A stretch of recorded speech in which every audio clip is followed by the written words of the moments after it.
Program Studi Manajemen merupakan salah satu program studi yang terdapat di Universitas Muhammadiyah Riau. Program studi ini memiliki peminat yang banyak serta memiliki fasilitas yang lengkap di Universitas Muhammadiyah Riau. Program Studi Manajemen merupakan program pendidikan tingkat perguruan tinggi yang fokus pada pengembangan, pengetahuan, dan keterampilan dalam manajemen bisnis. Dalam program ini, mahasiswa akan mempelajari berbagai konsep dan teknik manajemen yang diperlukan untuk menjadi pemimpin yang efektif dalam dunia kerja. Alasan saya memilih masuk ke program studi manajemen untuk mengembangkan keterampilan yang relevan dengan dunia bisnis seperti kepemimpinan, perencanaan, dan pengambilan keputusan. Program studi manajemen juga memiliki peluang karir yang luas di berbagai sektor. Assalamualaikum warahmatullahi wabarakatuh. Perkenalkan, nama saya Jordi Avarino Rosario Putra dengan NIM 23030439 dari kelas 2 Rek A MGT 6. Kali ini bakal menjelaskan tentang teknologi informasi dan sistem informasi. Menurut William S. dan Sawyer, berpendapat bahwa teknologi informasi adalah suatu teknologi yang merupakan hasil gabungan dari jalur komunikasi berkecepatan tinggi dengan komputasi atau komputer, yang mana jalur komunikasi tersebut membawa video, suara, dan data. Dan ada juga menurut dari MC Keon berpendapat bahwa teknologi informasi memiliki acuan pada teknologi yang memiliki kegunaan untuk dapat menggunakan, menukar, menyimpan, dan membuat informasi dalam bermacam-macam bentuk. Manfaat dari teknologi informasi antara lain yaitu ada satu, lebih mudahnya dan cepatnya dalam melakukan proses komunikasi. Yang kedua, proses perdagangan dapat dilakukan secara elektronik. Yang ketiga, mudahnya akses terhadap suatu informasi. Yang keempat, pekerjaan bisa dilakukan secara daring. Yang kelima, lingkungan menjadi lebih terjaga dikarenakan penggunaan kertas yang lebih sedikit.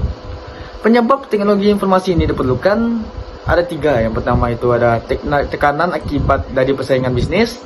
Yang kedua, meningkatnya kompleksitas dan tugas manajemen. Dan yang ketiga, perlunya waktu tanggap yang lebih cepat dan pengaruh globalisasi. Teknologi informasi ini memiliki peran yang penting. Salah satunya ialah untuk mengatasi tekanan-tekanan dalam persaingan bisnis, yang mana pada zaman sekarang persaingannya menjadi semakin ketat dikarenakan perkembangan globalisasi. Oke, berikutnya penjelasan dari sistem informasi atau SI. Menurut sheet pada jurnal komputer dan bisnis volume ke-7, sistem informasi merupakan suatu kumpulan elemen-elemen yang terkait dengan tujuan akhir, yaitu tercapai suatu tujuan. Sedangkan menurut Azhar Susanto, sistem informasi merupakan sebuah grup atau kumpulan dari bagian sistem atau komponen yang berupa fisik dan non-fisik yang berhubungan untuk mencapai suatu tujuan. Berikutnya ada data dan informasi. Data merupakan fakta yang dapat digunakan sebagai masukan agar menghasilkan sebuah informasi. Sedangkan untuk informasi merupakan kumpulan hasil dari kumpulan data yang telah diproses dan nantinya dapat membantu saat menentukan suatu keputusan. Tujuan SI yaitu suatu sistem yang baik haruslah relevan agar dapat memperoleh hasil yang bagus dalam menentukan suatu keputusan dalam sebuah kelompok. Contoh peranan sistem informasi dalam kehidupan sehari-hari ada 4, yaitu sistem akademis berbasis website. Yang kedua, sistem pemerintahan berbasis website atau e-government.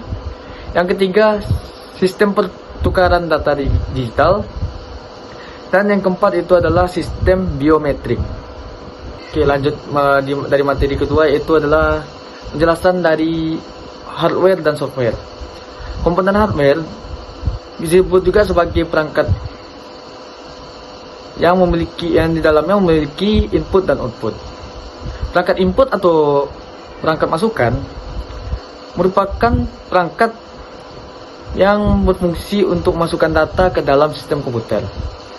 Contoh perangkat input yaitu ada keyboard komputer, yang kedua ada mouse, mikrofon, dan scanner.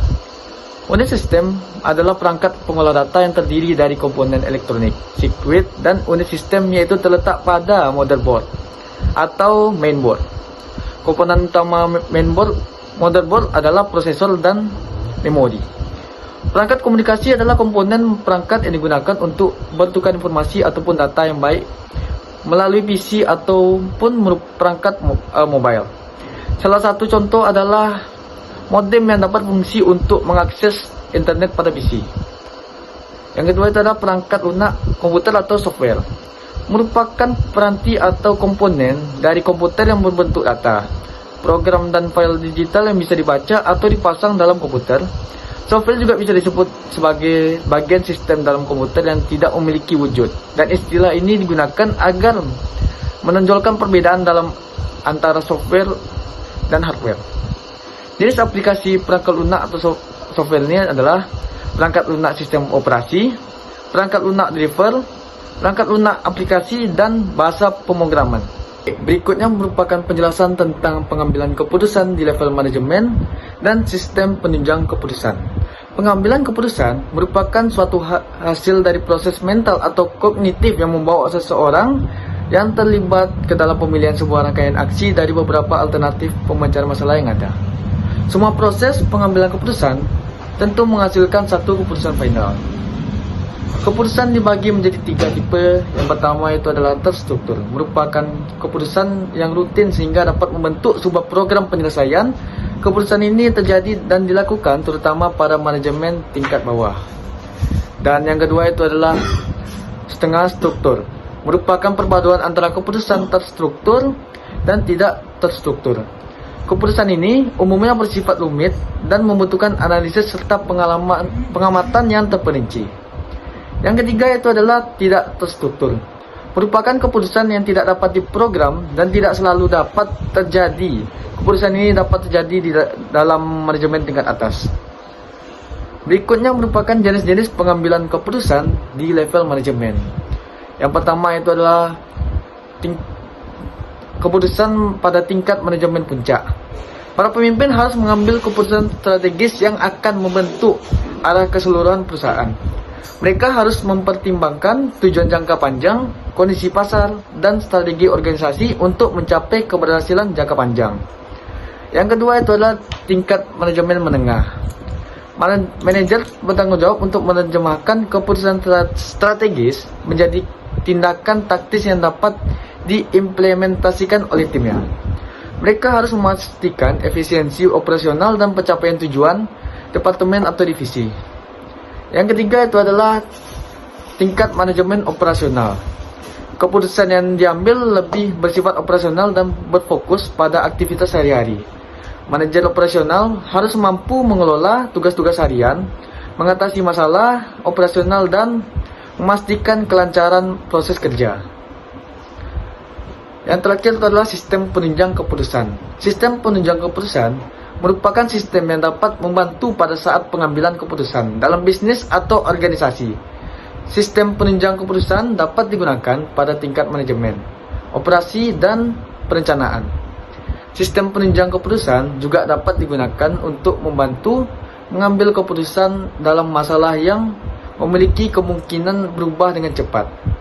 Sistem penunjang keputusan dapat berupa komputer atau tenaga manusia atau kombinasi dari keduanya. Untuk mendukung proses pengambilan keputusan, organisasi sering menggunakan sistem penunjang keputusan. Sistem ini membantu manajer dalam mengumpulkan data, menganalisis informasi, dan mengevaluasi alternatif keputusan. Dengan sistem ini, manajer dapat membuat keputusan yang lebih terinformasi dan tepat, sesuai dengan tingkat manajemen yang mereka emban. Yang terakhir adalah penjelasan tentang data, informasi, dan pengetahuan, serta pengorganisasian data dan informasi. Data, informasi, dan pengetahuan adalah konsep yang saling terkait namun memiliki tingkat kompleksitas yang berbeda. Data adalah kumpulan fakta mentah atau angka yang belum memiliki makna. Data sendiri belum memberikan pemahaman yang lengkap tanpa konteks atau interpretasi. Sedangkan informasi adalah data yang telah diolah, diorganisir, dan diberi konteks sehingga memberikan makna yang lebih dalam.